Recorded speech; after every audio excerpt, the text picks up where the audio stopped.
Awesome. Well, hopefully we can it sounds like you're already working on it, but excited to see you finally get into some retics. Brian, let's go to you. Yeah, so I'm Brian Fuller. I created a Fuller Exotics handle mainly because a lot of family doesn't care to see about all my snakes, but I like to post them. Yeah, I'm out in the Seattle area over in Washington. Um, but yeah, just kind of exploring, snakes generally. Kind of started with like a corn snake and then wanted something more interactive, a little bit girthier, but ball pythons were just too I don't know, just too much like rocks. And then when I went to a reptile show, I someone handed me a retic, and I'm just like, okay, yeah, I want these. And then ended up getting a little bit too many. We got one just like they usually chill around the house somewhere. This guy's out.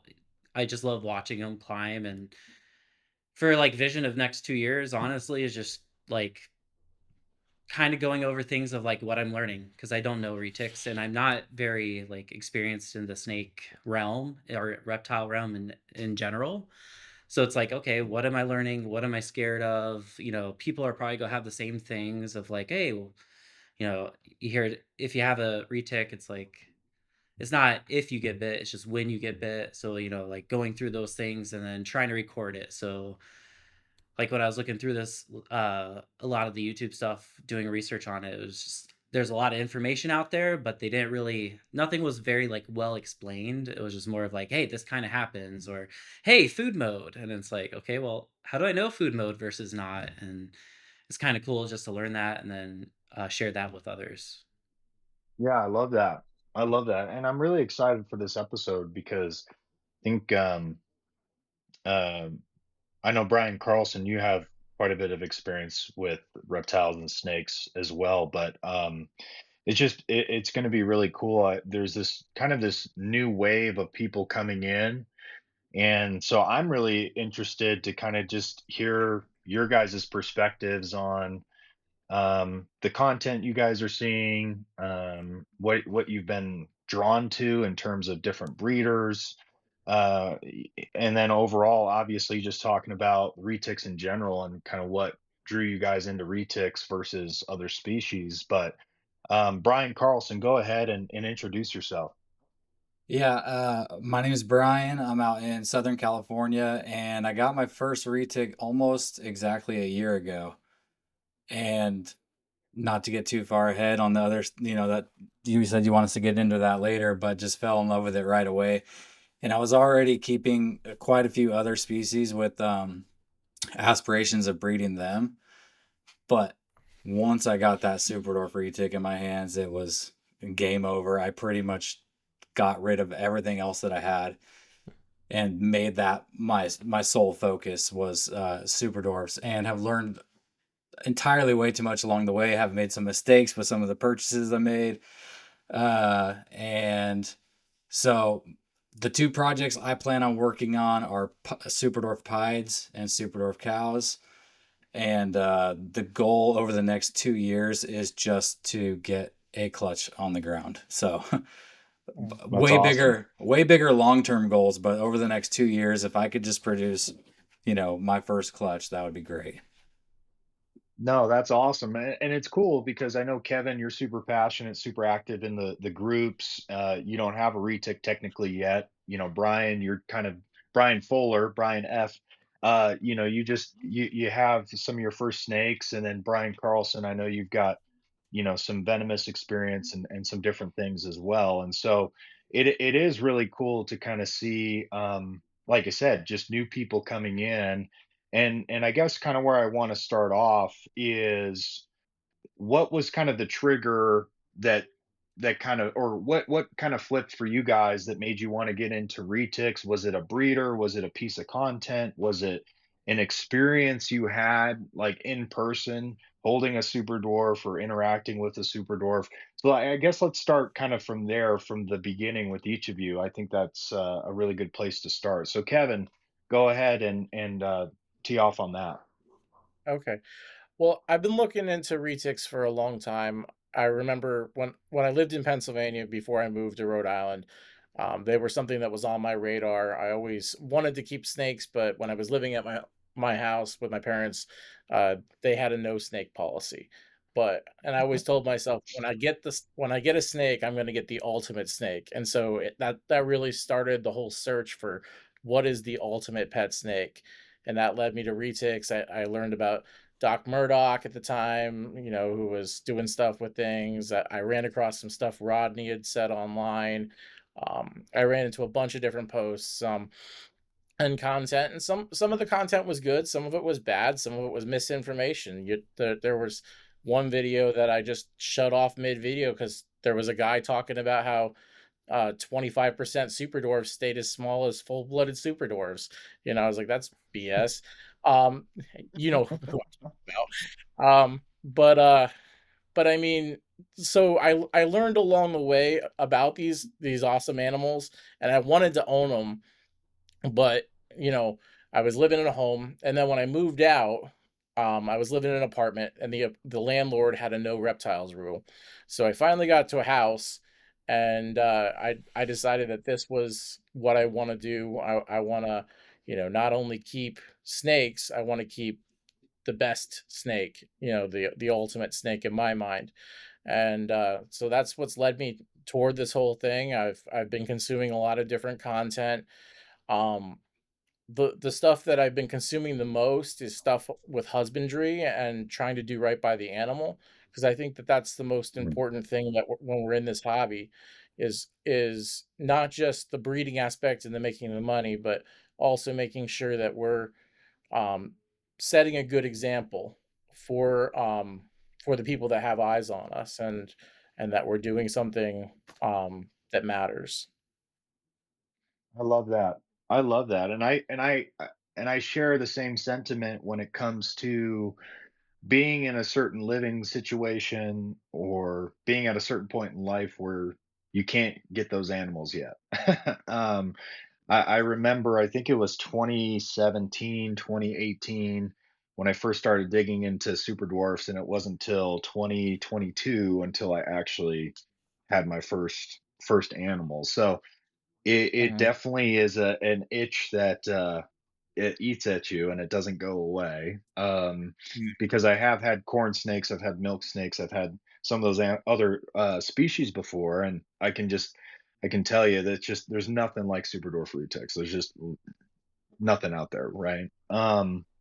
That's great insight, Brian Fuller. Let's go to you. What was the trigger for you or experience for you that made you want to switch over from ball pythons or whatever else you've had? Yeah, so I mean, kind of got into snakes mainly from my daughter. So we went to like we are trying to figure out like what pet do we want to have, and like I have kids, I don't have a lot of time, and then Mhm, maybe a dog, not right now, and allergies with cats. So it was like, oh, snakes are kind of nice. You play with them a little bit, they kind of do their own thing. You can kind of watch them, and the typical like, hey, if you're starting out, just get a ball python or get a corn snake. A ball python if you want something thick and just kind of sits there all the time, or a corn snake if you want something more active that you can see during the day.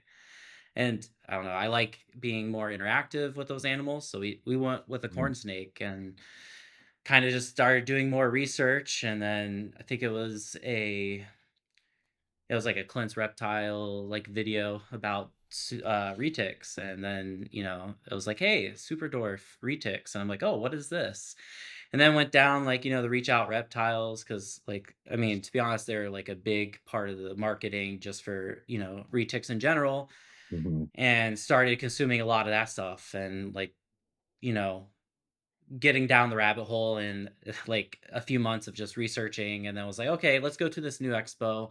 I know there's a couple like reticulated python breeders that are going there, and then got a few in my hands. And I was just like, okay, yeah, this is it. I want one of these. I mean, it's amazing because you can see like their eyes move at you when you're moving around. It's like a lot more they're a lot more aware of what's going on around them, mhm, more than, like, say, my corn snake, which kind of, like she just goes off in her own little way, but these guys, like, you see them climb, you can see them look at you, you can kinda see them testing everything out when you put something new there, they're, like, immediately going to it, and like 2 or 3 of them, they just sit out all the time. I have hides for them, and most of the time, they don't even use the hides. They just sit there, and you can see them all day long, which for me is a huge plus. And that's really what drawed me to them. Yeah, I agree with that for sure. I mean, and just in terms of the interactive piece, if you have kids and if they're close to kind of your high traffic areas, if it's a living room or an office or whatever, I mean, they're always doing something. And so I that's what I personally love about it. And my animals are set up in my office, and I typically work from home. And I mean, there's not a better setup, and it took me a long time to kind of get there, but I love that component of it.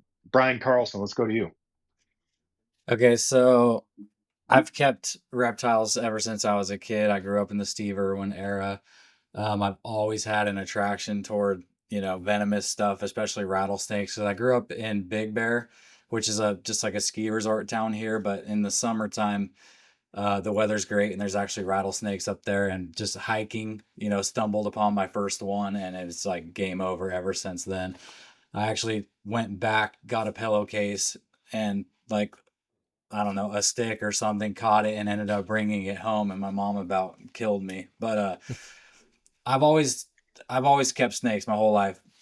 I've had when I was younger, I had a couple large constrictors like a albino berm and a pair of Dumerals boas, but just going through life changes and moving around all the time ended up just giving those away to friends. And then as an adult, I had a pair of Colombian boas, and then I always had the itch to keep a rattlesnake or something like that one day. So first I got false water cobras because I thought that would kind of satisfy my attraction towards something like leaning toward potentially dangerous, but at least people's perception. Uh, so I got false water cobras and quickly learned that they were cool, but they are disgusting, dude. Like they're like retics in the sense of like how much they eat, and but their metabolism's much faster, so they're just constantly going to the bathroom, and they're very dirty when they go to the bathroom. They smear it everywhere, and it's just the most like way worse than retics as far as smell goes. So I had those up until about a year ago when I got my first super dwarf. And then just as you get more super dwarfs, you just realize like, oh, these things are just taking up space and time and food. So I ended up moving them on. But um, where was I going with that? So kind of like what Brian was saying about content online, it is kind of hard to figure out all the different localities and sizes and everything associated with super dwarfs. And I don't know what it is exactly that brought me to super dwarfs, but I know about 3 years ago I saw one at a pet shop, and it was like 1,800 bucks or 2 grand or something. And it was just a baby. And I was like, that's just insane. Like at that point in my life, I just thought that was like the craziest price for a snake ever. Um, but then I somehow stumbled upon Morph Market like a year ago. Somehow I've gone all this time without knowing about Morph Market. Um, like I would go on Triple L because I'm in California, so I would go on Triple L's website and just browse what they have. Occasionally I would go on Underground Reptiles, but I didn't know about Morph Market. And I one day just stumbled upon Morph Market, and I think a Super Dwarf just came across like the animals I was scrolling through or something. And I ended up buying one for my birthday last year. I didn't have plans of breeding, but I still bought as if I wanted to breed. So I got one that was het pied because I really like pieds. And and that's when my research on the species started. And I started listening to the Retic Lounge, and of course I found Reach Out Reptiles and everything. And then I quickly realized that the animal that I bought was really low superdwarf percentage. It was only 37.5%. And it's just a het, and it was a male. So yeah, I had a lot of things with that one particular animal were stacked against me if you're thinking about it from a breeder standpoint.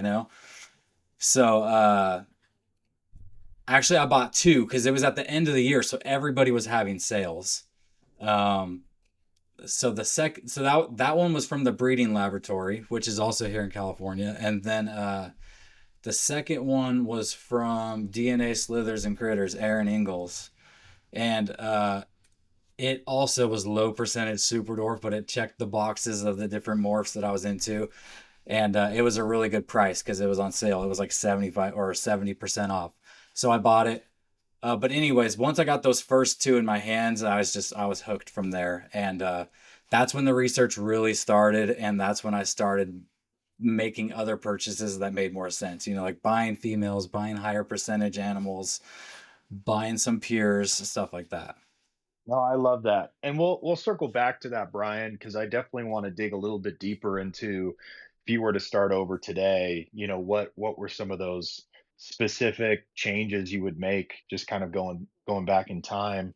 Um, and it is interesting because I think when it comes to content, you all have kind of touched on it a little bit where it can be super confusing. I know for me, I'm still learning, you know what I mean, about different things, and there's not really I I would just say I don't think there's one source of all truth when it comes to like a platform or a breeder or a person. Um, I think there's a lot of breeders that have good intentions, but once again, I think this is such a niche industry when we're talking about super dwarfs, localities. There's a constant debate in people fighting about sizing and all that kind of stuff. But I think ultimately it's like what is really bringing people into super dwarf retics when we really think about it, right? Because Size. I think it's size. Yeah, I mean 100%. I mean, if you think about like those mini ponies, right, that people buy, or like the mini like the teacup piglets that people buy, it's like it all boils down to manageable sizes, right? Smaller animals, smaller messes, smaller requirements or maintenance or feeding. Like there's a lot of things that kind of tie into that. Um, and so I wanted to kind of dig a little bit into just overall just content, like what we think when we think about consuming content online, YouTube, Instagram, Facebook, whatever, these communities. What are some of the good pieces of content that you guys have seen coming in, and I'll kind of give my personal opinion and take on some quote unquote potential bad misinformation content or people that I feel like are just probably poor examples of some of that. But Kevin, you're super active in the communities. I would say you're probably one of the most active, and you remind me a lot of myself when I started, and I couldn't buy my super dwarfs yet, and I was kind of planning everything out. But talk a little bit, Kevin, about some of the content you personally prefer to see, and what draws you in, and then maybe some content where you're like, that's not, that's not really appealing to me. Sure. Well, one of the things that's really appealing to me when I'm looking at content, um, especially if I rewind back a few years, would be content where not so much it talks about the size, but it shows how manageable super dwarfs can be. So when I think of Mm, that, some of the content with your children that you have where they're working with the animals. If I'm a parent or somebody who is planning on having children, that's a concern to me more than the size of the animal. Is this an animal that I have to worry about? Because size is relative. I mean, there are coastal carpet pythons that get 12 and 13 feet, but most mm, people don't think the same way about a carpet python as they do about a retic because of the way that our media has conditioned us to think about it. And so mhm, things like showing husbandry, showing outreach with animals, people that maybe are scared of snakes, holding the animals, or children holding the animals, or the animals interacting with other people. I think that goes a long way in educating maybe the person who's thinking, is a retic right for me? Or is it too much of a snake? Because there are retics I'm sure that are too much. I mean, Rodney's probably got a few, but um, you know, for the vast majority of people, they can handle a super dwarf, especially if they bought one as a baby and worked with it for years. It's going to be their best Mhm. friend at the end of that, time. So Yeah, I that I that agree 100%. I agree that's one of the 100% with things that. that I would look for. As a brand new person. Now I'm looking at different videos, but if this was like my very first day looking at super dwarfs, that's what I would look at. Right.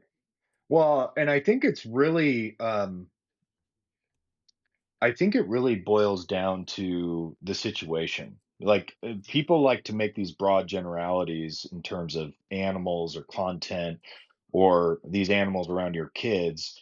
It's very Mhm, situational. And what I've found is like there's certain animals that I don't let my kids handle, you know? mhm, Um, and I wouldn't even say that my animals are super, some of those animals are super, super defensive. It's just I know what their temperament's like, and so I just mhm, and I bought them when they were older, right, and conditioned already. So those animals, it's like that's not going to be an animal I just hand to somebody that comes into my snake room, right?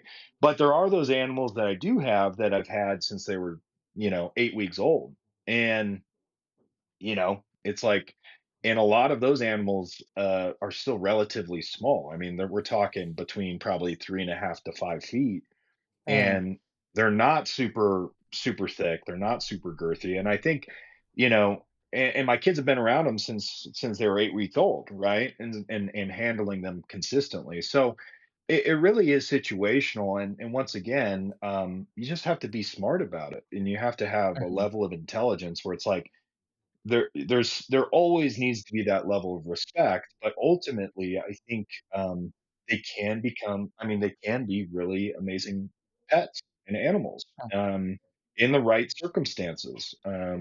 So I love that, and I think, Brian Carlson, I know that you've just dropped some recent stuff with your son, and I love that kind of content as well, where it's like people are sharing those experiences with their kids, and, so anyway, no, I think that's great insight. Brian Fuller, what are some of the things that you just started posting content? Maybe you've been posting a little bit longer than I've seen, but I know you've been posting content in some of your recent pickups. But maybe talk about just like some things that you like to see or are drawn to. Yeah. Well, I think one of the things when I first got in that was kind of hard to gather was just what's the size of these animals, right? Like, and we generally, I think, just try to think of height, right? Like a big person may be 7 foot, right? And a small Right. person is 5 foot. But like, what does that mean when you talk about a snake? Because like my corn snake can't will probably be about the same length as like a ball python, but they're not the same size, right? Like no one ever says Mhm. corn snake is the same size as a ball python. They only say that And about so retics and ball pythons. Yeah. yeah. But yeah, I think that's like a big thing, right?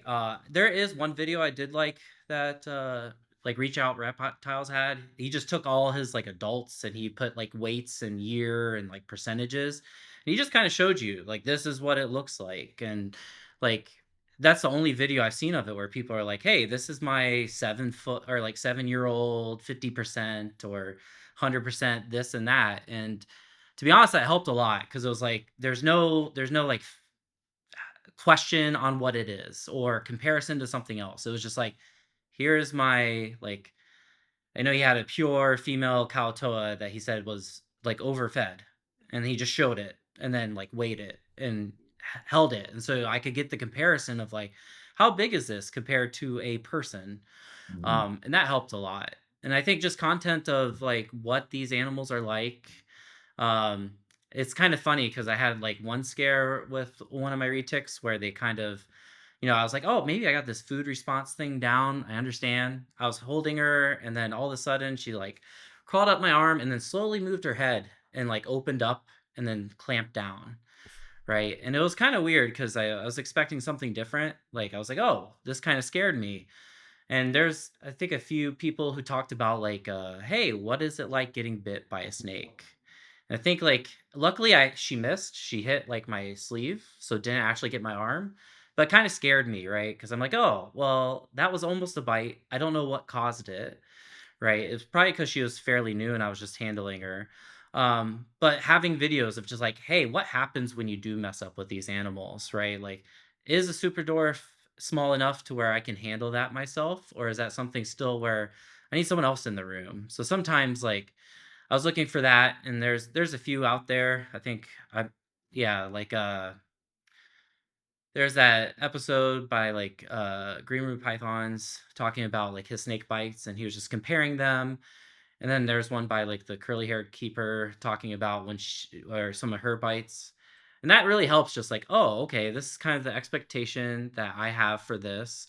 This is something that's very real with a snake, right? Because, for whatever reason, especially pythons, you have those heat pits, you're warm, and then they decide, oh, this may be food. And you just got to be prepared for that. And I think that helps a lot, just figuring out like, hey, what do these things do? What potential damage can they do to you, and then how to prepare for that, because I think it's important to know like, hey, if it bites you, don't try not to yank away, try not to pull it off of you, because that'll cause a lot more damage than you think it will. Yeah. So I think some of that is pretty important just to set yourself up safely, especially with my kids. So I'm like, I like these, but I saw a lot of information about like retics are unpredictable. They'll bite. You're going to get bit by them. They're scary, and these were from some of the old breeders. And like, okay, well, there's maybe some predictability there. And what is that predictability, and what are the outcomes when that does happen? Because if we're saying they're unpredictable, we should prepare for that. Right. Well, I think there's kind of this old school mentality surrounding that kind of content where, people are like, "Oh, don't share your snake bite, stories and all this because you're gonna like freak other people out," or like, it's kind of a weird thing because if we're wanting to educate, like that's a very real thing that could happen, right? And it has happened. And so I think hopefully we can break down some of those old school thoughts because I remember when I went over to Blake Stewart's house from Stewart Design, I got bit in the back of the neck by like this Calatoa. I think it was a pure Calatoa female from Nerd or something like that. It was in his like play snake room that he has, and I think I saw that video. yeah, a bunch of people were like, a bunch of people reached out and they're like, "Hey man, you need to take that video down because you got bit, and stuff." And I just thought it was so weird because I was like, well, number one, I don't think it's really transparent or honest of like the reality of keeping these animals. And number two, I truly that was on me. Like if you actually watch the video, I was just being kind of an idiot because I was around a snake I didn't know. It's going right by her. She was all perched up. It was just not a good situation to begin with. um, but yeah, just I think with more people kind of coming in, it's good to have that respect level and an understanding. And then there's examples, and I kind of want to bring this up a little bit because I think it's really important because there are some people that I feel like are truly doing a disservice to our space. And the one person that I think is kind of the top of that is Jay over at Prehistoric Pets. And And I don't know. Tarzan. Yeah, yeah, and Tarzan. I can't tell you how many friends that have sent me Tarzan's like retic wild retic videos, and they're like, "Hey, is this like so he's controlling the snake, right?" And I'm like, no, like he has its head, but like anything could happen.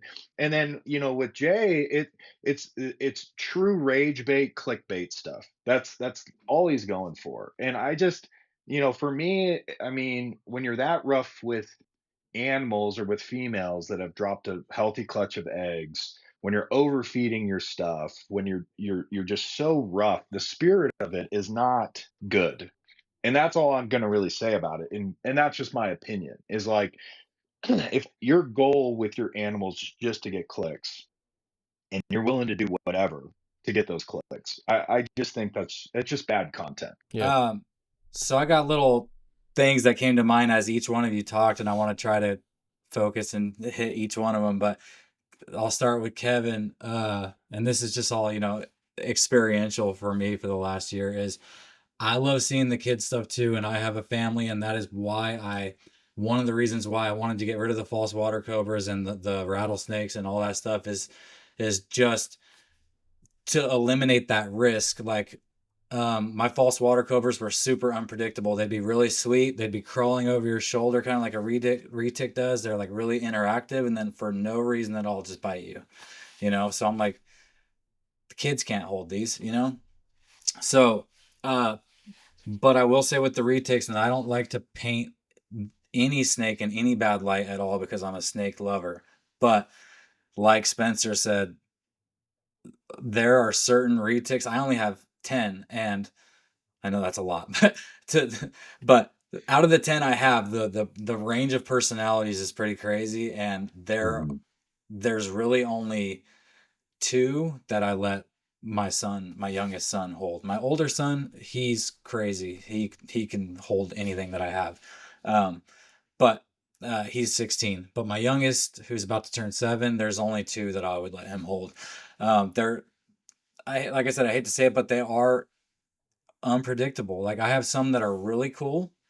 They're pretty much all cage defensive, with the exception of the two pure super dwarfs. The two pure super dwarfs, I can literally open the cage, reach in and grab them. Obviously, that might change one day, or one experience they might have some kind of food response, and I could put myself in danger. But all of my crosses, I cannot do that with. Also, all of my crosses are the ones that are more defensive and bitey. The pures, like everyone says, are kind of just more flighty. Um, but like they can, like, you get them out of cage defense mode by tapping them with the hook, right? You pull them out and everything's cool, and then for some reason, there's like two of them that I have that just, they can be really cool, and then they can just flip a switch on you. And like Brian alluded to, I've had, there's a video on my Instagram. I think I might have taken it down because, like Spencer said, you could sometimes you get backlash for something biting you, even though I'm not doing it for fame or for clicks. But yeah, it was like a 10-minute interaction, and if that had happened with a child, that could have been really dangerous because she wrapped me so tight. Like, it was one arm, and then I get her off that arm, and then she's on the other arm. Then I get her off that arm, and then she actually had both my arms together like this. And then while she's biting me, and I'm having to figure out how to get her untangled while I put her back away. So they can just flip a switch for some reason, like you alluded to. It's like a warm body and it's meaty, and they just all of a sudden decide that they think you're food or something. So uh definitely can be a little bit unpredictable. Like, out of every species that I've ever kept, these induce the most, like, I guess, like, adrenaline would be the word to use in me, and which is what that I seek that stuff. Obviously, that's why I like venomous stuff. So that's one thing that really drew them to me, is like, dude, they kind of scare me, like, and I like that. But like, I've had a feeding incident where I went to feed, it's my 50% Kalatoa het pied female. I went to feed her. This is after having her for like 2 months, and she missed, and she came out.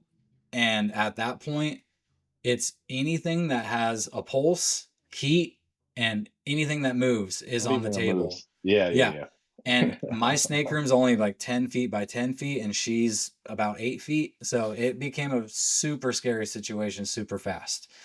Uh, so, yeah. And then I think the question was something about content, or the topic was content, but it would be really nice if there was like a single source piece of content to figure out the sizes of these things, which I know it's unpredictable. I get that. But I also think that there should be something on Morph Market with calling something a super dwarf versus just a locality percentage, because the way I bought my first two is I went to reticulated pythons, I filtered down to super dwarfs, and everything that popped up because of my lack of knowledge in my head was super dwarfs because it had the super dwarf label, right? Mm. I didn't know the percentages mattered.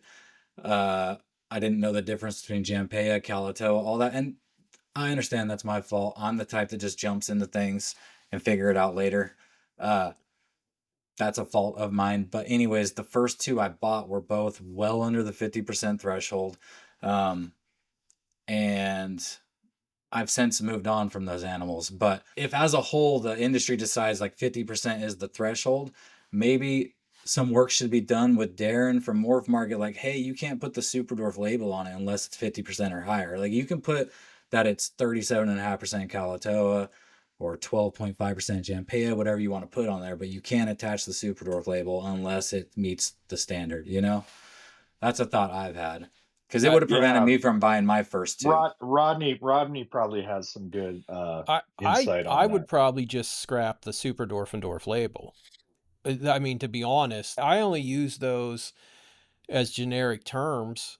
Um, they don't really those terms really don't have much meaning to me. I use them as terms to describe how I use mainland. I mean, they're just basically size descriptions. They're not, for where the animals came from. So I honestly I think it'd be better for you can use it generically, but for something when it comes to cells, I honestly don't think the Super Dwarf and Dwarf label should even really be attached to Yeah, to these animals. I just I've don't gotten see to the that point. point too.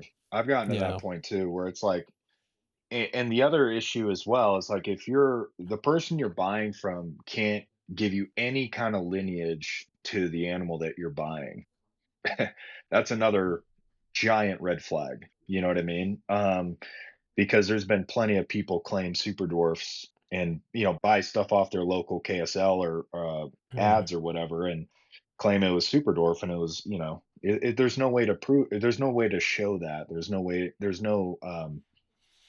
no lineage data, right? And so I think that's the other thing. The other problem too that I think people are starting to realize is people that bought super dwarfs in 2017, 2018, 2019. A lot of those animals are, 6, 7, 8 years old now, and a lot of that stuff back then was 50% calato or whatever, which is technically a super dwarf. But those animals are still getting decent sized. I mean, they're still, I would say they're manageable size, but in terms of being these teeny tiny micro retics, it's just, I mean, that's just not the reality. And so I think a lot of people are coming to that realization that you know getting those percentages higher obviously is going to help, right? Even though there's variances in clutches and variances in some of those lineages, but ultimately you're going to get a more manageable snake. Like my Coyote female, for example, um I would say she's probably close between 9.5 10 feet, but I can still hold her with one arm in my hand and she'll coil up around my whole fist here. So you're saying, and then I also have a male hypo that's pure mainland that in the next probably year is going to be her same size, if not bigger, right? And so there is a massive difference there. It's just a matter of how do we work localities into these genetics, into these breedings to continue to help on the size issue, but also make snakes that people want. I think that's kind of the biggest thing that people are trying to tackle right now. Um, I think that's a another thing that kinda I got into, like, the locality, like, Kalatoas. I know they're, like, fairly popular, but I love the look of them. mhm. And I kinda got into those. I was like, "Okay, I would love one." And, there's conflicting information that you get out there. There's, like, these old school super dwarfs, and then you have, the TK line issues, and then you're like, "Okay, well, who do I trust for anything?" And it seems like a lot of the ones that have been imported in, right, it's more of like, well, even the ones that are labeled as Kalatoa, it seems like, well, I know because the importer told me that they were imported as Kalatoa. We don't have a receipt for it. It's more word of mouth, which always makes it, kind of concerning. And that's actually when I started reaching out to like you, Spencer, and Rodney, and basically anyone that has any retics in the community of like, hey, what's going on here? Because I wanted to get some like pure Kalatoas, and I really wanted to make sure, like, hey, could I follow down at least to the importer, or who imported those originally in? And it was always scary that like there is no receipt for that as like a receipt of like, hey, this came in from Kalatoa, but I think there was a couple maybe. But at least like the ones I got from like Andrew Acevedo, it was mostly just like, hey, you go to the importer and then you ask like, hey, where did this come from when you imported? And that's kind of like the lineage or the documentation for that animal. So like that was always kind of concerning because it's like, well, there was a well established line that maybe half the community thinks is not a Kalatoa and the half the community says it is. So Well, sometimes that makes Rodney has a really good theory when it comes to the different islands, and especially the ones that are marketed as super dwarfs, right? I mean, Rodney, what's your take on a snake came from this island or this island For within for that? the for the main 3, I genetically, they're probably almost identical, to be Right. honest. I mean, they're so close. They're so close to each other. They could probably float from one island to the other.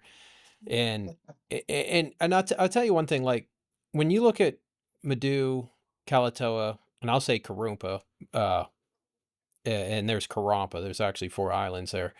Um, eh, if they're all just kinda average looking and you put 3 or 4 in a pile and say, "All right, pick them out," the average retic person cannot distinguish those animals. I have a hard time distinguishing those animals. So I know for a fact that genetically they are so close that you're really splitting hairs here on them. So I Mm. don't really see that. I go by looks, right? So if I want to breed something, I don't give a shit if it's a TK line, a pure Karampa, pure Madu.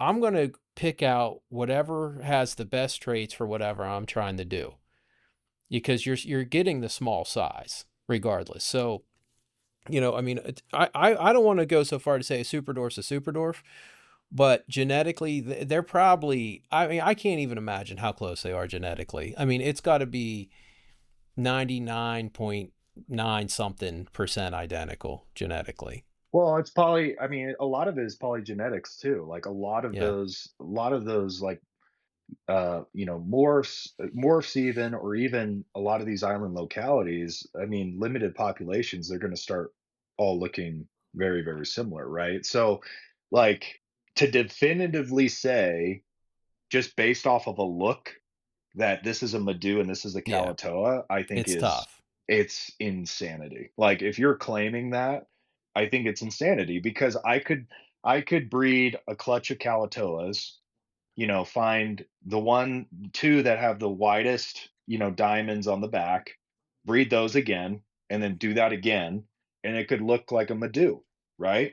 I mean And I could that's only potentially do that. because it'll look like the US line of Madu. It won't Right. necessarily look like I have Andrew dropped a female super dwarf off here, and before he brought it, I was like, "What is it?" He's like, "It's on the line." He gets it. I'm like, "This thing is visibly a Madu." Like, and I can't call this snake a Madu. I mean, I know this snake is a Madu. Like, 99.9% sure. I gotta call it an unknown locality, you know? But Well, I I'm don't in that give a shit position. because it has all the traits I need for the Indo project we're doing. So I don't give a shit which island it came from as long as it's a super dwarf, you know? Um, but yeah, I mean Well, I'm in the yeah, same position with one of my females. mm, Daniel Soley stopped breeding a number of years ago. I got a baby from one of his last clutches, and he had his pygmy line and, some of the other things. And a lot of his stuff have proven out to be head anery or anery, which is cool. But, when I pressed him a little bit in terms of like, okay, so I'm getting this female, she's 2 years old. Tell me a little bit about, where she came from. And he sent me a picture of the male and the female, and he's like, but I can't definitively say that this came from this island. I was like, well, then I can't definitively mark it as a Calato or a Madu or whatever. yeah. Like, it's just unknown. But she's the tiniest female I have. I mean, she's 5 years old and she's maybe 6 feet. Mm. So it's like, once again, I think people get caught up in the semantics of some of it. I think ultimately what you need to be looking at is percentages and localities, quote unquote. But I think the deeper you get in and the higher percentage you get, the likelihood of having a smaller animal is going to go up, right? Well, another good example, my big female, darkness, she's the really dark. She's a 10-foot long. Super dark. Yeah. Well, everyone's like, dude, is she like part Ternate or Halma? And I'm like, well, she's 50% unknown. I think it's Andrew Acevedo. There's a guy named John Weber. He just bought one from him. Mm. Did he just have a clutch, Rodney? Did Andrew just produce some pure Ternates Kalatoas?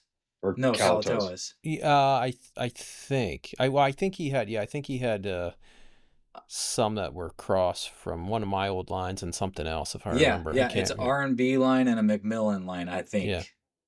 Okay, those and they're pure Kalatoas.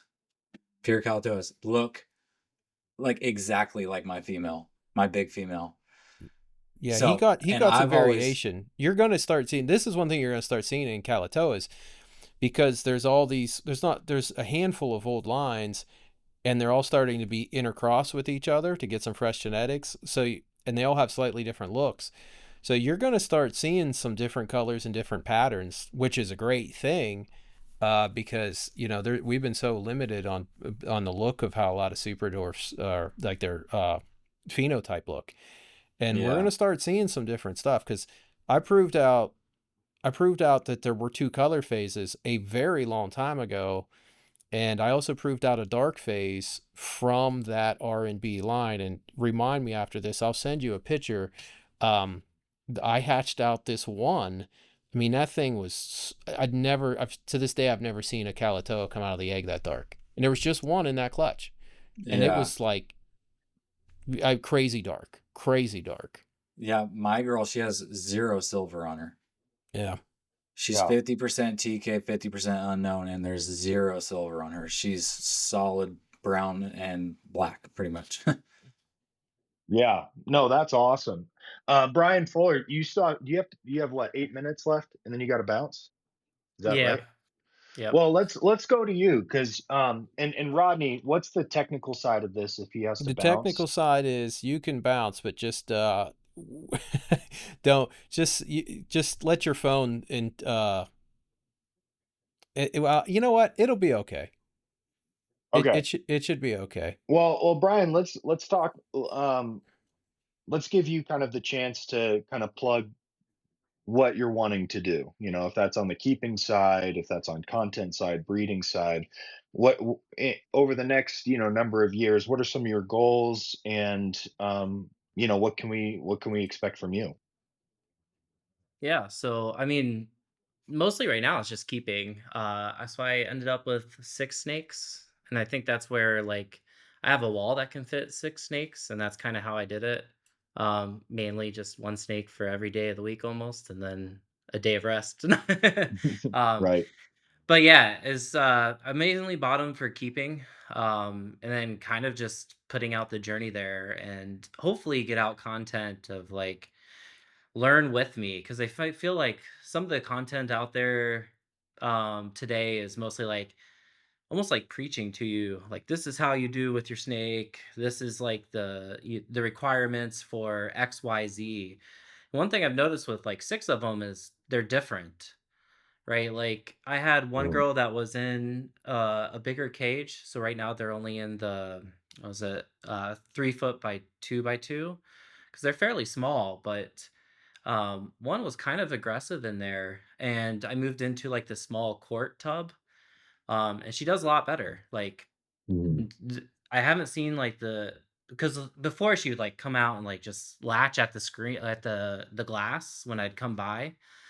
And once I moved her into a tub, for the most part, you can see like the food mode kick in, but she doesn't lash at me or anything, right? And I've had a few where I had two that have kind of had bad sheds.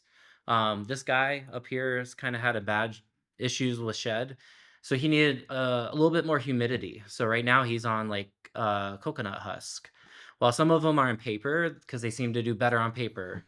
I get some that are full sheds and some not. And so I think it's really like here are some parameters to work with, and then learning from other people or asking questions and being like, hey, something happened with my snake. I'm not exactly sure, but this is what I'm changing. And so the idea is mostly like I'm an idiot that's keeping a bunch of snakes, and hopefully you join the journey of like seeing me improve how to keep the snakes. Because I think there's a lot of like, you have to do it this way, or you're stupid if you do this. Because I've heard some people like, hey, you should have UVB for your snakes, and then some people are like, you're stupid if you do UVB. There's no point. And obviously, there's something in between. Maybe it helps. Some people claim they've seen differences, but you know, my idea is just to kind of be one of those people out there like, hey, come learn with me. And if you want, I may do breeding in the future as more of like a project with the kids just to see like, what is it like to do? And if you want something from me, sure. If not, then, you can see what I've done and what I care about. Right. And it's more about being transparent about it. So will I do breeding? I'll probably do one set, but will I do it after that? It depends if I liked it or not, right? Like Well, I'm what not gonna be animals pushed do you into have breeding. too? What animals do you have right now? So I have a 50% Kalatoa golden child from a Calico line, so over by like Hell's Creek Reptiles. That was the first one I got, and she's the one I have out like almost every day, and my kids handle every day. I trust her like fairly well. She's still small, but you'll see her climbing everywhere. She's the one that does like these athletic like feats, which is pretty cool. I do have a 68.5% Kalatoa Super Phantom Mm, from Andrew Acevedo. That one so far has been pretty nice. And then I got three 100% Kalatoas, which come from like Sean McMillan line, nice. and I can't remember the other line that was mixed in, but I got one male and then two females of that, and yeah, they're tiny. I mean, this guy right here is like a year and a half, a little bit over a year and a half old, and he's smaller than my 50%, which is 6 months old. Right, right. So, yeah. No, that's awesome. I think you have a great perspective, and what's interesting is I think new people coming in expect that there's like this perfect blueprint of how to do things. The reality is I've seen so many different ways to set these animals up for success and to be happy and healthy. And everybody does things slightly different too. And so I think the cool part about owning these animals is you do kind of grow and you learn with them as you purchase them. And that's why I always urge people like, get hatchlings, get small juvenile animals and grow with them because it's a great experience. And especially for those smaller animals, like just rubbing their head and not hurting them, but just messing with them. Yeah, and then they get really accustomed to being handled, and then it becomes kind of a great experience as they get bigger and older, right? So anyway, and then what's your Instagram handle, Brian? It's Fuller Exotics. Nice, nice. And you're Yeah. on Instagram. Any other platforms you're on right now? Right now just Instagram. Maybe plan to do some YouTube content, but haven't really put a handle on YouTube yet. That's awesome, man. Well, hey, I know you got to jump, but we appreciate having you on, man, and looking forward to your journey ahead. Yeah, sounds good. Thank you guys for having me. Yep. Take it Have a good easy. rest of the podcast. See ya. Well, let's jump to Kevin. Let's jump back to you. So I know we've talked a little bit about content. We talked about kind of you getting into the space. Um, you can buy any retic you want to buy tomorrow. What are you buying? Oh goodness. Honestly, the retic I want doesn't exist yet. I would love to get something that was pure, super dwarf with a brilliant yellow head. Um, Mm, so that's one thing I'm really into. I really love Halmas too. One of the reasons I reached out to Rodney was actually because I also love the Jaguars, the Marble Jags especially, and he had one for mm, sale. So there's so many different snakes that I don't know that I could nail it down to one, but if something had a yellow head and possibly had that crazy, you know, marble jag pattern at a really high percentage, that would probably be the one snake that I would want then. So I love the look of it. So Yeah, Rodney, what yellowhead stuff are you working on again this year? I'm gonna try to get it lined up with Sun Tiger, Indo, and Indo Sun Tiger.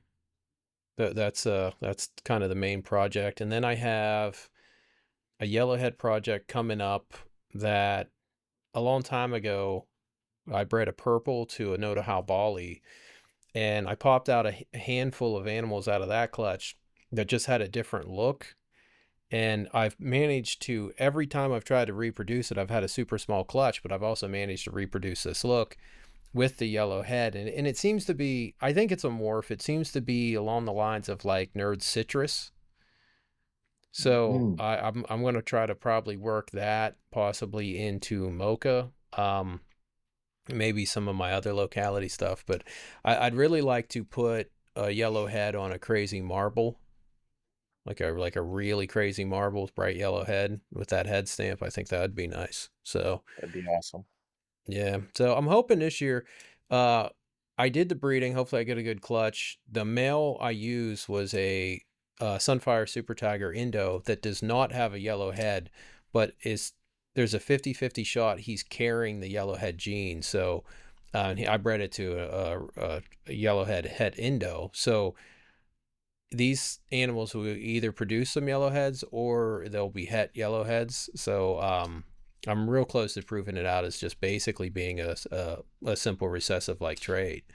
So and once I can do that, then I can really start working that yellowhead into stuff. But like we know, when I sent out that tiger het Indo to Lucas and he bred it to his ocelot, a lot of the babies ended up developing yellow heads. So we know for sure that Javan locality yellowhead trait is at least compatible with Bali yellowhead trait, because that tiger had comes from my whole Bali project with the yellowhead. So we know it's at least compatible. So it has to be some kind of gene or morph. So I'm just working on that. So because I already have the yellowhead locked into my ocelot projects, and now I'm trying to lock it into some other stuff. So Yeah, that's huge. And I'm excited too for next week because we're talking with Darren Mark over in the UK. And when it comes to some of those other bloodlines and some of those other localities that we don't really have too much of here, I think a lot of that plays into the look of the UK combos, morph combos that they have over there, which is pretty unique and pretty awesome, right? Um, Hmm. Brian, I want to circle back to you because I know you kind of we kind of discussed it a little bit, but just thinking about your first experience coming in, you jumped in kind of quick, you bought some stuff up, and then you realized in a short amount of time that that wasn't the direction you wanted to go. So what were some of the mistakes or pitfalls that you felt like you ran into that if you could go back you would have avoided? Well, I know a lot of people have voiced this already, is to go into it with a solid plan. And that's kind of my downfall. Like, I had the plan of like, okay, these are the two morphs that I like, but I didn't really plan it out beyond that. Uh, so also I would make a budget to start too, because I didn't have a budget. Obviously I had a budget, but I'm saying I didn't lay out a budget, and I was first kind of bargain shopping, which is why I ended up with lower percentage animals, but unbeknownst to me, that mattered. Right. So I would lay out a clear budget and make sure that you get like, spend the money on the more expensive animals, because it's going to save you time in the future. But that's a very like general thing to say, so I'll narrow it down a little bit. If you have breeding plans, And again, I don't have experience breeding, so don't listen to me, Rodney. You can take anything I say and dissect it, and please do. But I think it's best to start with females because they take so much longer to Mhm. mature. Like people are breeding males at under a year old, you know? So start with females, set aside a nice chunk of money to get the right females. And if you're working in a recessive project, try your best to get a visual animal rather than a het, just so you're not making as much byproduct. You want to be able to make the visual version of what you're making right out the gate and not have to wait several generations of in order to do that. So, for example, the first two or the first one I bought was just a het and it was a male and it was low percentage. So, you got to think ahead in terms of every time you breed that you're dividing its superdwarf percentage in half. So if you have a 50% female, she's only Mhm. passing on 25% superdwarf lineage. So um like shave 4, 6, 8, 10 years off your project by thinking ahead on your superdwarf lineages and that number getting divided in half every time you breed it. And then if you have a visual instead of a het, you're going to not only make more visuals, but say you bred a visual to a normal, all of your offspring are going to be 100% het. They're not going to be pos hets.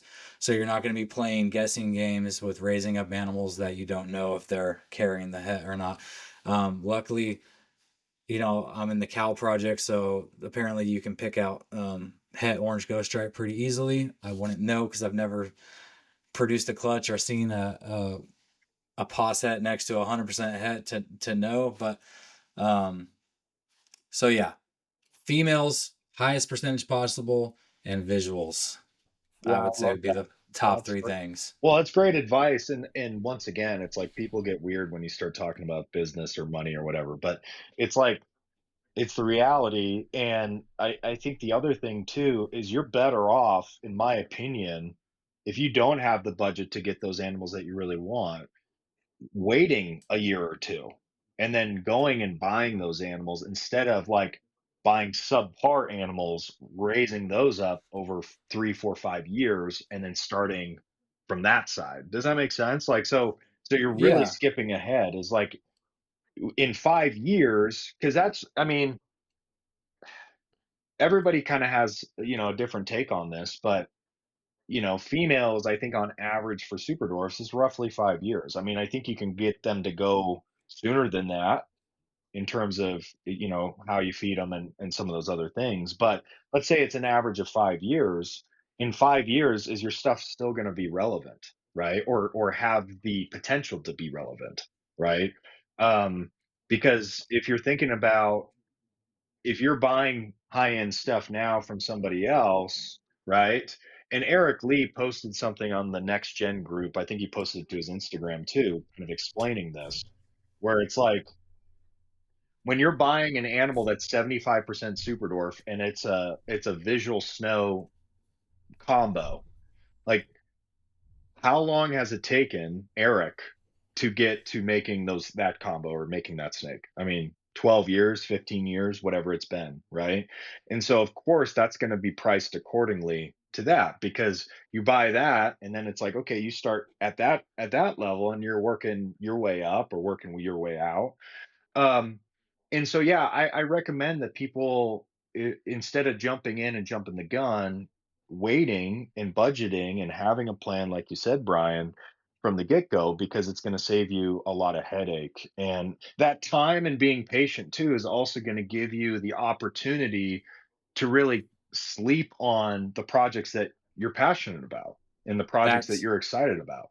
while you're at that point, that's another point I want to bring up that one of my mentors taught me is with these animals, bide your time because you may think that that animal you see is the only one. You're like, I've been searching Morph Market every day, and this is the first one that's come up in the last 4 months. Like, I have to jump on this animal. And trust me, that is true. But guarantee you buy that animal, and a month later, somebody's dumping their collection and they have that exact same animal and they're asking less for it. 100%. So, yeah. 100%. And those are some of the best opportunities too when people are getting out for, one reason or another. It's like there's a lot of opportunity there.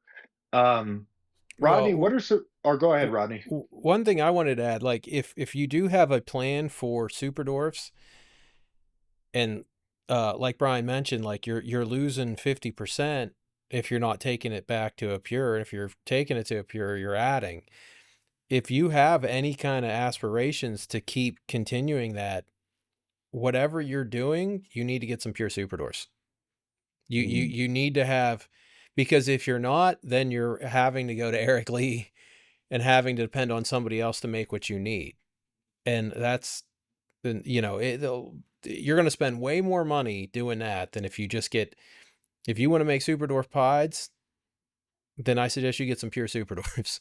You know what I mean? Yeah. And then just so you can always be able to cut that mainland blood in half. You're always in a position where you can, you can always add some more super dwarf blood and just keep pushing it forward because, right now 50% is the standard, but it's going to be 75. As soon as everyone figures out that you have to, at 75% is where you're going to see the most phenotypical dominance from a locality compared to 50%, the 75% animals are going to have so much more characteristics of whatever locality it is. And it's only a matter of time before people realize that size is going to be impacted that way too. I guarantee it. I mean, I can't show you genetically, but I can promise you that you're going to see a much more stabilized size ranges once that standard gets to Mhm. 75%, then we are seeing these huge ranges in size on the 50 percenters. Yeah. 100% guarantee it. Right. And just kind of coming back to the consumer, it's like um with the mainland market and kind of where that's currently at, I mean, absolutely beautiful animals in that market. And I know, there's certain people working with Ocelot, working with, Ghost, and some of these different things. But it has been pretty nutty to me that the lack of focus towards some of those projects. I mean, there's so much opportunity, and so anybody that's watching this that's wanting to come in and either purchase animals to keep or purchase animals to potentially breed, um, I mean, it's kind of a blue ocean opportunity, and the other thing I would say too is it's not worth the gamble. It's not worth playing with the pos het stuff and whatever. I mean, I remember when I was looking for my male hypo, there was a guy trying to sell me an ivory hypo. He didn't so it's like, okay, so you want me to buy a visual ivory hypo, but I can't even tell if it's a yellow snake. I can't even tell if it's a hypo or not. Like, I'm not gonna spend thousands of dollars and then years of my life hoping and praying that this thing's a hypo. So, Right, and with the I ivory washing it out, you can't even tell, there's no how the way. hypo's expressed. You're like, "I don't even know if it's a hypo I like." Well, yeah, not only that, but then it's like I got to raise up those hets, and then can you imagine if I actually went down that path? Like Right. it doesn't make sense. It'd be asinine. So, um, but Kevin, let's go back to you because I know you've reached out to a bunch of different breeders and different things like that. Like, what are you looking for when you're going to purchase or looking at animals and kind of coming up with your own game plan? Like, what are some of the characteristics of, I would say, a good keeper, a good breeder that you've had interactions with? Sure. Um, well, one of the first things I look for is proven track record within the community. I'm mainly looking because as a newer built breeder, I think that you should probably work with more established people when you're trying to get started, so that you can benefit from being able to say, "Well, my animals came from here." I think that that helps to lend to your credibility when you're getting started. So that was one of the first things. What brought me to Rodney really was the fact that he has a no BS policy. He's just very direct. because there is a lot of misinformation as well. Some of the other people I've reached out to and have been talking to, it's been because I've heard their names mentioned and they've been reputable, um, or they've been helpful and they possibly had animals that I was interested in looking to get started with. So it was for a variety of reasons, but mainly I look at it from there's somebody who seems to have integrity in the community and there's somebody who has a reputation. Because I think that as a new person getting started is the most important thing. Mhm. Yeah. No, I love that, and I think it's interesting because I've gotten some flack from people in the community because it's like, "Oh, well, Spencer hasn't bred anything, he hasn't done anything." It's like, well, I've actually done quite a bit. Even though I haven't bred, I'm very involved. I care a lot about Mhm. other keepers, other breeders, especially when people have reached out to me for, branding advice or content ideas or some of these. I'm very passionate about that stuff, and I want to help other people because the people that have been successful in this space are extremely consistent with how they do things, right? If it's Mhm. not your flavor or if it's not your cup of tea, that's fine. But the people that are doing well or have done well in the past, in the breeding side, the keeping side, the influencing side, they're very consistent. And so like pounding that into people's brains, like, hey, if you're wanting to do this as a just a keeper, great. Like share your journey, awesome. If Mhm. you have aspirations to do anything above that, I think it does require a certain amount of effort and work. And that's Yeah. what people I think don't take into account or consideration on top of the keeping side. Mhm. Because ultimately at the end of the day, you're the one that's having to clean. You're the one that's having to take care of your animals, interact with your animals, make sure that they're in good health. But um anyway, because I posted a reel, this was like 6, 8 weeks ago. I posted a reel of what I thought was an ovulation happening, and I haven't taken it down, and the ovulation didn't happen. So it's like, it's like, but I share parts of that journey, and when the ovulation does happen, I'll say, "Hey, I was Mhm. wrong." Like this is part of Yeah. me learning. This is, Same But boat. everything like that, right? yeah, but to me, what lends to the credibility is how authentic you are, and the fact that you Right. don't take it down. Um, One of the things that I would say to anybody, myself included, when I start posting content, is you just have to be transparent. The days of the breeder doing it in his mom's basement and hiding everything and being so secretive about his processes are gone. We live in an information Mhm. age, and if you don't give some transparency or reason why someone should choose you, they'll choose your competitor. Even if they Mm. have less desirable animals, they'll choose them just because they can trust them better you know? So, I think you come across as someone who genuinely cares, Spencer, about your animals. You love sharing them with people. You spend time on your enclosures. They're beautiful enclosures. And you'll document the experience even if you are wrong about something. And so that makes up for some of these other breeders who maybe have years on you and successful clutches because they're hiding things or they're not putting it out there. And when I'm looking at an animal that potentially gets 14 feet long, I want to know that I can trust the person who I'm buying from, that they're not selling me a mainland and calling it a 75% super dwarf.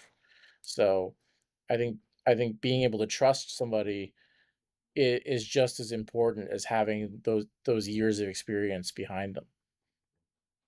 Yeah, no, I appreciate that, Kevin, and I think I really want to continue to see newer people come in and feel like they have a place. And I think before when I came in, you couldn't talk about anybody in a bad light if you saw something that didn't sit right with you. You had a few breeders kind of at the top that were dominating the space. I think that's changing. And I think the reason for this platform and podcast, really, I mean, I don't care who comes on here, and there might be past beef with other people or what. It's like I want people to come on here ultimately to plug who they are, what they're doing, and what their aspirations are in the community. And a lot of the people that have, and a lot of the people have given me flack about stuff, they would never come on here. They don't they've never met me face to face. We've never had a conversation. And so I think hopefully we can bring transparency not just to the husbandry side, but just to the community side, where it's like, hey, let's have an open forum and discussion. Because I think if everybody got in the same room, like, we would have a lot more in common than not when it comes to these animals and how we think and care about them. But Mm. let's pivot slightly, Brian. Well, I guess talk maybe about the ovulation thing, but also um, just your experience so far. I know you've I've only known you for, I don't know, it's been probably what, 4 or 5 months on Instagram and stuff. But what are some of your experiences been with breeders and the community, and you know whatever experiences that have kind of come across your you know perspective? Real quick, was that your Coyote female? Yeah. she Yeah. was back she was Okay, backed up she was backed dude. up, like, Okay, yeah. like when you posted that, when she was going back into her enclosure, I noticed the swelling went all the way to her vent. And it I was thought the it was. same thing that my female did. And dude, I was talking to like all my people, like, I was dude, going crazy. she's building follicles. And I soaked her in some warm water and she released the largest dump of her She was life. smaller than ever. Like, after And that, she she was lost smaller than all ever. that size. Yeah. And I thought the same thing when I saw yours. I was like, nah, that kind of looks like she's backed up. But I fed her a chicken and I think the feathers backed her up. So I'm plucking chickens or I'm not feeding them anymore in the future. But yeah, some drama has made its way toward me already, so I'm gonna I don't want to say I plead the fifth, but I don't really want to feed into all that stuff, you know what I mean? Sure. The Here's what I will say. Everybody that you ask in private is extremely helpful. Um and like you said, if we were all to get in the same room, I guarantee you 99% of the beast will be squashed right there because we all just want to make badass retics. So Yeah. like there's that common ground between all of us, and or just keep badass retics. You don't have to aspire to breed them. We love the Sure. species, period. So uh I because of that though, I literally feel like I'm tiptoeing when I post stuff, especially on Facebook. I feel like on Instagram I kind of have like my people and I can just post and say whatever I want on there. But when it comes to Facebook, dude, I'm like real picky about what I say because people will just pick you apart over stuff, and just attack you because of who produced it or this or that. And I really, really hate that. Like I want to, like Kevin said about you, Spencer. Like you want to share your animals and and that's really cool how transparent you are, and I want to be, that's who I am too. That's like I'm excited about these things. I just want to share it with everybody and get my name and build a brand and all that out there. And like I just it sucks that it has to be that way, you know. But I could see where it comes from at the same time because there are some people that aren't keeping their animals properly and uh maybe spreading misinformation, this, that, and the other. So I get it. The people who are trying to do it with integrity see through the BS and want to call people out on it so people aren't taken advantage of. So I get that. And that's where I think that's where it all stems from. And then a lot of it is the other part of it is ego. So, Mhm. and I could see building a, a certain morph, you know, like let's say Eric with, and I'm not saying he has an ego, but I'm just using him as an example, or Rodney with Ternates. Like you have your lane that you're in and you've been developing it for years. Of course, you're going to build a little bit of pride and ego around that. And if someone attacks it, of course, it's going to be a problem. So I get it. I get it, you know, but uh, ultimately everybody has been amazing. Two people that I shout out the most that have helped me the most are, well, more than that. Uh, I'll start with I started with the Retic Lounge. That's where I got most of my information. Um, and then from there, Paul with Anunnaki Exotics. He's one of my Mm. mentors. And Brian at Hell Creek Reptiles is another guy that mentors You me. said I the have name. You nothing. said the name right, the first one, Yeah, because I heard I you. still I heard you on that last one. Yeah, they've got some cool stuff. Yeah. I'm Are they excited to scheduled to come see. on? They said that I do know they want to come on. Okay. They didn't give me a definitive date or Oh, anything yet, okay. but I did reach I out to thought them. they were coming on. I wasn't too sure about that. Yeah, I definitely want them to. I think they've got some really cool. Plus, they're in the cow stuff. So I wanted to ask them about their GC cow stuff that I And think they just had a Coyote. club. Yeah, yeah. So I mean, yeah, it's unfortunate, and hopefully, like I said, hopefully we can cross this bridge where people can really be a lot more open. You're always going to get the haters, and that's what I've even seen, especially on YouTube. Like some of my content on YouTube gets, but it's always somebody. I know it's always somebody from the Superdwarf community or multiple people, and it's all because it's very specific in terms of what they're attacking me about, and then it's always from burner accounts. And I'm just like, listen, if you're gonna talk shit, like let's get on a phone call. You know what I mean? Like let's have a conversation and let's put a face to the burner account. There's a bunch of Kevin Durant's out there that have, must have a bunch of accounts that, they're hopping on my stuff. But it's wild. And you're gonna get people that are jealous and you're gonna get weird people. I mean, that's just part of putting content out there. But ultimately, I would say 99% of the time, I mean, it's just a very supportive group, and all I want to see is like that group to really just 10x because I feel like you guys, some of the newer people coming into space, I think everybody has just a really solid perspective, because we've kind of come through the crazy hyper or hyped era of super dwarfs, and now we're kind of back down to reality of what they are and what they can be. And so I think it's a really fun time, and I think that's what's kind of prepping this next wave of growth for the industry.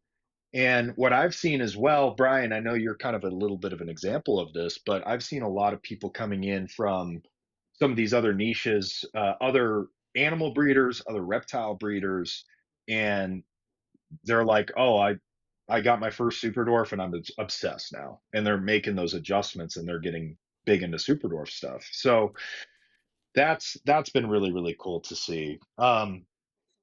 Rodney, in terms of just, and I know we've talked about this in the past, but when it comes to, I know you've kind of got some recent, not to go too deep into this, but putting out content. You've been putting out all kinds of different content over the last couple months, and I think it's really interesting because you've talked about, on some of those videos, you've talked about budgeting or having a plan for coming into the space, which I think has been really good. You've talked about projects that are not being pursued. Um, so talk a little bit about content, how that's affected your business, and what do you think, what kind of effect do you think that's having on the community? Well, I can tell you that'll pretty much 10x your business. Like if it won't, it'll at least double it. So like that's why I keep telling everybody start making content, start making content. Like I put out that tribal breakdown video. Um it was like a day of work. I have to set all my stuff up because I have a lot of camera equipment and everything, and I do all the videos in my living room, which isn't even a living room. It's just like a big empty room. It's where I used to take pictures and videos. But that was what, like a 10-15 minute video. I sold 2 snakes because of that video. That's a good, for 8 hours of work. That's a good day. So you definitely put out content. um, it doesn't have to be polished. It doesn't have to be professional. You just get out there, because one of the main mistakes that most of the people you'll see, and this isn't just retics, this is across the reptile industry is they don't want to make content. There's so many old breeders that think they can just still ride off of their name. And there's all these younger breeders coming in or newer breeders coming in, and they have all their social media, they have their YouTube, and they're excited because they're new, so they're not burnt out like all of us old breeders are, because we're honestly we're all burnt out. Um, but and like the newer breeders are going to crush the older breeders. And if you're putting out content, you're going to crush your competition. I can guarantee it. People think morph market is how you sell animals. That's not how I sell animals. It's YouTube clips, it's breakdown videos, it's stuff on Instagram. That sells way more animals than morph market, you know. And it'll push people to morph market, or if they're on morph market and they saw my stuff, then they see my animals. But also a website, man. Like, you get your have your website and get your content up on your website and get your links and all of that. And I guarantee that if you put the time in, the best investment you can make in this is honestly content. 100%. It's not even a question at this point. Well, and that's really all I've known Yeah. for almost 4 years now, it's just been content. Yeah. And like, if you told me in the beginning of this is like, you're just gonna make content, in terms of business, it's you're gonna enjoy your animals, make content, whatever, I still would have signed up for it. But that's what people don't understand too, is like me kind of watching other breeders, me kind of going through this space and kind of learning from mistakes I've made or other people have made. I mean, the buildup to my first clutch is just, I mean, it's just so massive. Like, for me personally, like the excitement that I have, because it's just been such a long journey. That's what it's felt like. But on the flip side, I've really tried to invest where I can into other people, into my own content, into education, sharing. I mean, even locally too. And Kevin, I think you touched on this, but I think the education piece is a huge, huge opportunity. And I'm not just talking about reptile shows and presenting at a reptile show. I'm talking about, the community aspect, schools, neighborhood get-togethers. I'm the neighborhood snake guy. Everybody knows I have snakes, and so I've had a bunch of the neighbors come through with their kids, and they're just blown away. But I think um, giving people those experiences is what's going to ultimately continue to grow the industry. And so, Kevin, talk a little bit about. I mean, I know we talked a little bit about content, but what are some of the ideas or some of the things that you see or type of content that you're typically drawn to? Is it long form, short form? What draws you in typically? So when I'm checking out Instagram, it's always short form. I'm mainly on the stories and stuff like that, checking that out. Or if I'm scrolling, I'll see a photo in a feed or a video clip. Or sometimes the video is cut off on the stories, and I'll go then and click on the profile to watch the whole thing. Um, Mainly what I do now, with work and stuff, when I'm driving around, I will be listening to longer form content on YouTube on my Mm, phone while I'm driving. So I'll listen to something like the Retic Lounge or Rodney's Breakdown or something like that. I'm not gonna watch it while I'm driving, but I'll listen to it, through the sound system on the car. And I'm trying to learn while I'm driving or while I'm commuting, while I'm doing things. So I'm constantly trying to consume content to make up for the years of lack of experience that I don't have. But I think it's a combination of those things. I think the shorter form definitely pulled me in, especially the visual things. But the longer form stuff is what makes me stay with a brand and makes me really consume that content over and over and over again, and keep checking back on that person's YouTube or whatever platform it is I'm consuming it on. So the educational things are great, especially if you're trying to figure out, is a super dwarf right for me, or is a dwarf right for me, or small, medium, large, whatever you want to call them, are they the right animal for me? Um, I think some of the other things like caging requirements are really important, especially maybe caging requirements across the lifespan of the animal. I don't think anyone's done Mhm. a video on that, not a good video anyway, showing this is an animal that's a year old. This is what you need if you're getting this, or this is a hatchling, and just showing people, okay, this is what to expect because the reality is you don't want to put a baby probably in an adult sized enclosure.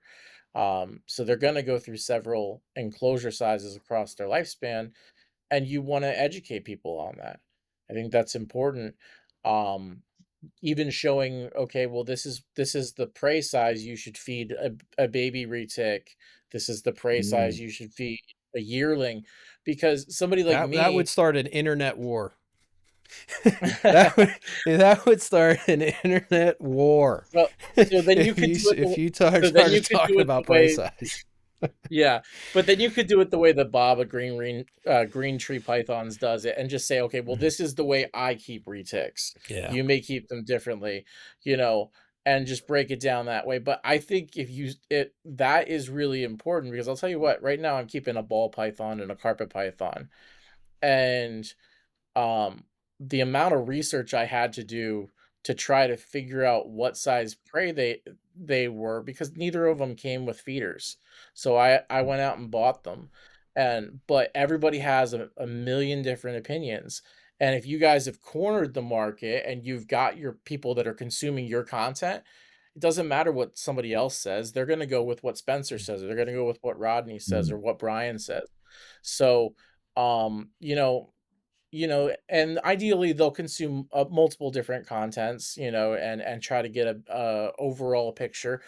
But things like that are, for me, as I'm waiting for my permit approval to go through. Those are the kind of things I'm trying to look for, preparing to keep retics. What do I need to expect? What are some of the unexpected expenses? Because what I found with the other two snakes I'm keeping, the the things other than the purchase of the animal are the most expensive things. The animal itself is Mhm. generally the most expensive part of the purchase. Making sure the animal has an excellent quality of life is the more expensive part. Yeah, I think you absolutely nailed that, Kevin. I think it's there's really a lot that goes into it. I know from experience, like buying your first super dwarfs, it's like you're so obsessed. Like and any new pickup or any new animal that comes in, is kind of like that, where it's just like this animal's awesome and it kind of reinvigorates you or whatever. But um no, I think, one thing that I've been thinking about in just trying to prepare for my first breeding season is number one, I want to have hatch certificates is something that I'm kind of working on and playing with. And then the other thing is I kind of want to have my own what do you call it? Not husbandry, but yeah, I guess overall care little slip that kind of comes with that too, where it's not so black and white, but it's kind of like, hey, for feeding, as your snake grows, as its head size grows, this is kind of how you want to progress with the prey item sizes, right? Or this is how I do it, like you said. And having some of those things in place, because I think the other thing too is, Rodney's touched on this when it comes to breeding. I was keeping a lot of my stuff it comfortable, but it was on the warmer the hotter side. And for Mm. breeding, that's not ideal, especially with my enclosure setups where they're all stacked together. They retain heat really well and it stays warm in that room. So having to drop temps and kind of learning how to help facilitate some of that was kind of new to me. Um, no, I think that's all great. Brian, talk to us a little bit about. I know you mentioned that you're going for the next 2 years. You're going for at least what, one or two clutches. Talk to us a little bit about what you're planning for. In the immediate future, so back to the whole budget thing, I needed a orange ghost stripe or het orange ghost stripe. Sorry, GC het orange ghost stripe male, and the only ones I could find were astronomically priced. So for the price of Yeah. one Yeah. GC head orange ghost stripe male, I was able to get a peer proven super dwarf female and a mainland GC OGS male with a yellow head. So, um, so I'm kind of going the long route on that, but my female phantom isn't anywhere near ready yet. So I was comfortable playing the long game on that. I was like, by the time I produce a GC hog offspring, I will have a male that's ready in time for when my female phantom is ready. So that's the route I went. So I have like I said, a GC orange ghost stripe male mainland and a pure superdor female. Actually, two pure superdor females. So my first clutch is going to be Lambo, which is my mainland male, to Darkness, which is my pure superdor female, the proven breeder that I got from Chris McVicker. That's my first planned pairing. She had her first clutch January 2025, and she's 8 years old. So I don't know if that was her first season cycling or just her first season getting paired. I'm not sure. But anyways, she has great body weight. I don't see why she wouldn't go again this season. But if you look at it timeline wise, she should have already started cycling if she were to be continuing on that same schedule as the previous year. That's what everyone claims, right? That once your super female like lays, like you can pretty much bank on her having that same cycle date within a week for the rest of her life. At least that's what I've heard. That's Um, probably the worst information ever. I've also learned recently that that's actually not true. Yeah. So now I'm like, fingers crossed. I still have time for her to go this season. You know, maybe it'll happen because California. She came from Oklahoma. Now she's in California. The weather's way warmer. It stays more consistent throughout the year.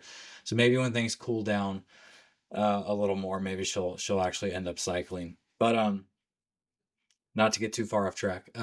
So that's my first planned pairing. Then my next planned pairing is my het pied female to one of my het pied males, but she's about to be 3 years old, so that might not happen till next year. You know, so we'll Yeah. see. And Or, then oh, go go ahead. ahead. I don't want to cut you off there.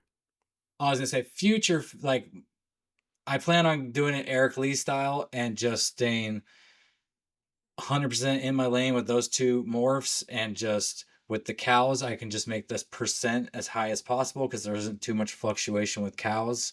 I know people do albino cows and all these different things. I don't really like that. I just like the black and white, you know. um with the cows I don't want to like wash out the black by adding albino to it or any of that. So just high percent cows one day, and then with the pied also high percent pied, but I also there's so many different routes I could go with that. I could maybe mix in Aztec one day, or I could Sunfire or purple. I actually have the ingredients to put Sunfire or purple into my pied project, or also platinum. I have the ingredients to put platinum in there also. So that's what I want to do with pied, is just maybe stack a couple recessives and a codom or two in there, and then just keep bringing up the percentages. Yeah, Well, what I was going to ask was, are you planning on trying to selectively breed for more or less white? Because that's a project that me and Spencer have been talking about for a while. I've been talking about Mhm. it. I've been talking about how weird the pod gene is and how it doesn't necessarily seem to operate like some of the pod genes we see in other reptiles. And it really seems the amount of white seems determinant on what other morphs are in there. And I don't know if it's the pod gene comes in and shuts off like this many colors and this much part of pattern, and then you have to put in another morph that also shuts off those some of that stuff too, and then it allows the white to be express more. Like we really don't understand how pod works, so we're Mhm. trying to get a super dwarf pod project going, but for a very specific look. Like we're gonna Yeah. yeah, we're gonna try some stuff.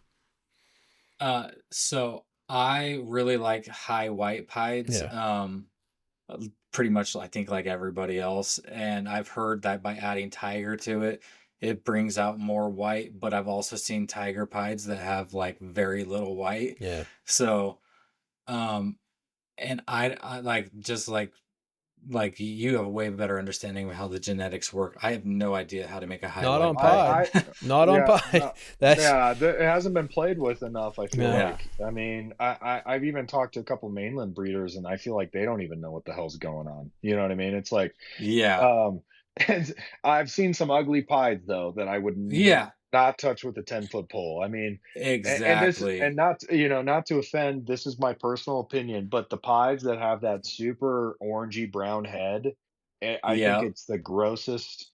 I think it's the grossest Dude. look. Like, Same. like, So I kind of this is me with the Pied Project, just like please be high white. That's about as far as I've gone with it. But uh I plans for the future, I think I want to get a mainland from that guy. I think it's JC Reptiles. This is Yeah. Jiang Chu.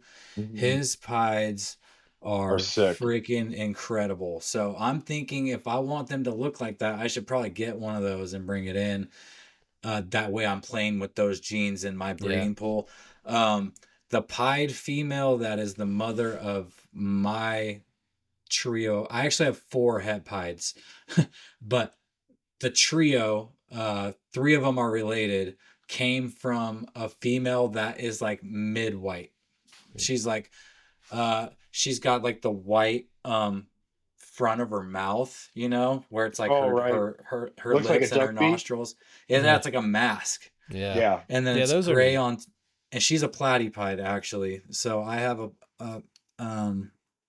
well, I'll finish my first thought.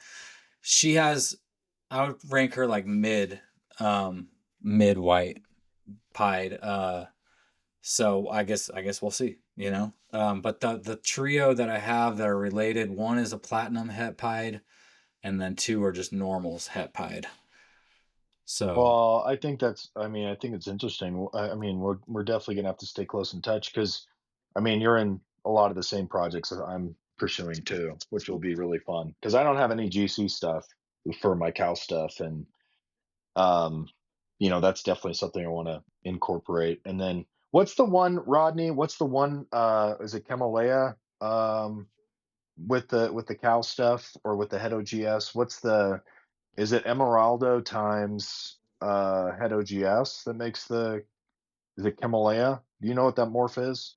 Yeah, that's pecan and Or Bakan, sorry. yeah, that's Yeah. pecan and phantom Right. does That that. makes the like the striped Yeah, yellow, that's or the the white white. snake with the Yeah. striped yellows.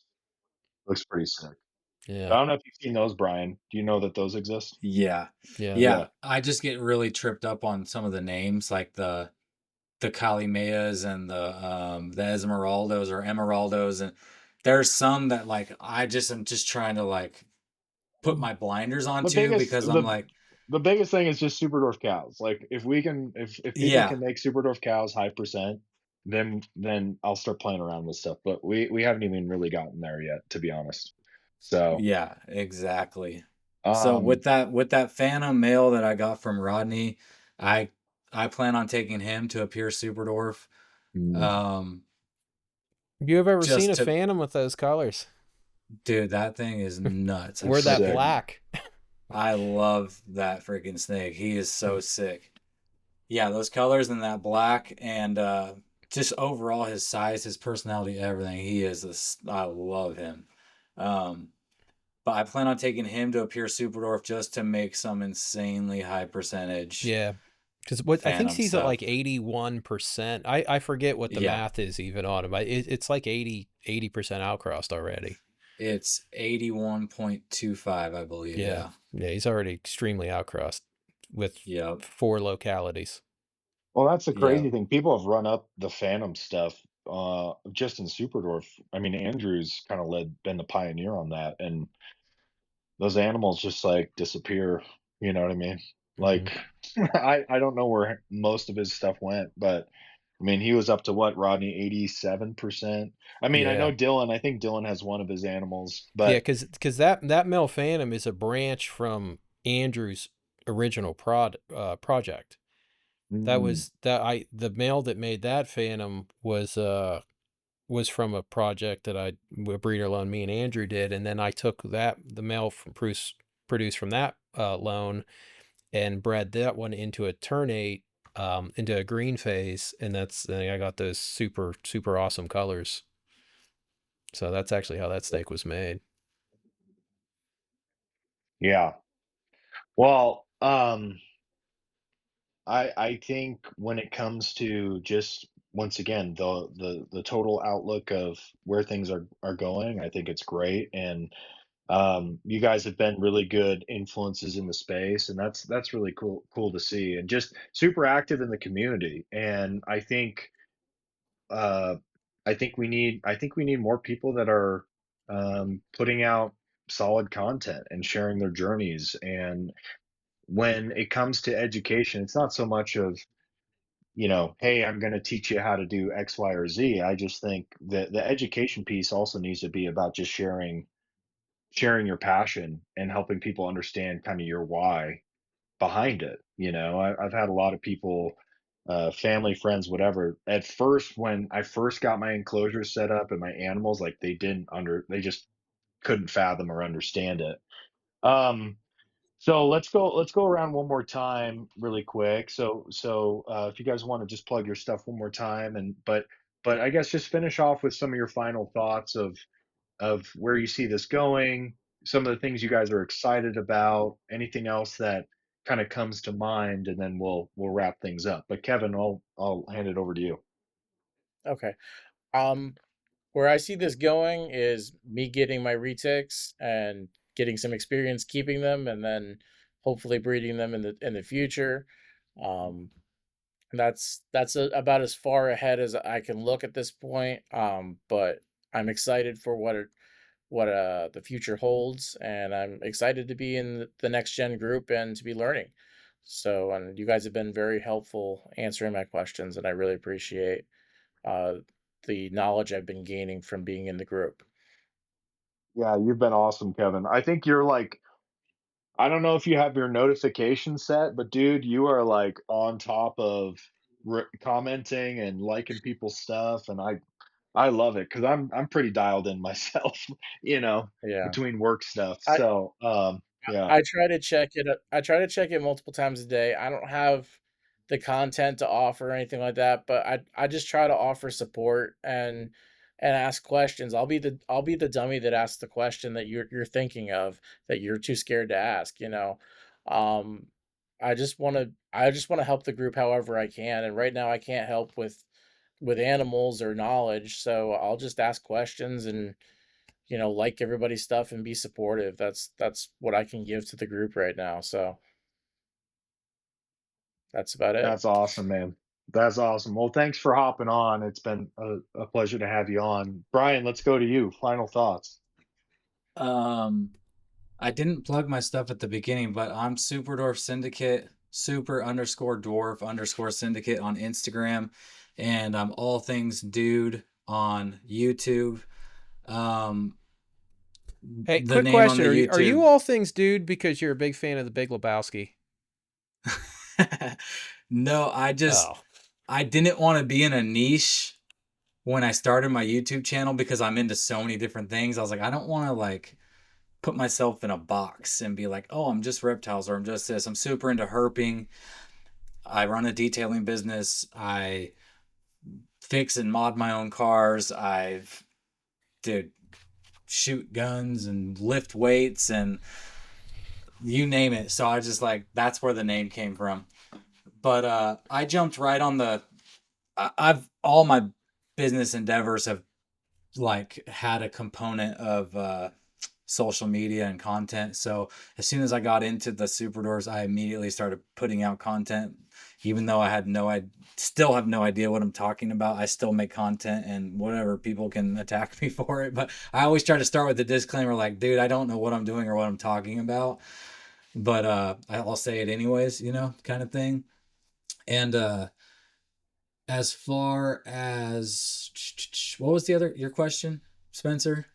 Oh, just anything else I mean, you've talked a little bit about your breedings and everything like that already, but I mean, anything else that comes to mind, any final thoughts that you have about, I think we had a really good conversation, but I think there's a lot of like negativity around the term like being a breeder, and I just think people that have that mentality. I know you touched on this a little bit, Spencer. Anyone who thinks that like this, for me at least, and for a lot of people, it stems from passion for the species and for the animals. And yes, there's a business component to it, but that doesn't mean the animals are, getting neglected, or that the animals are just some asset that doesn't matter. That's 100% not the case.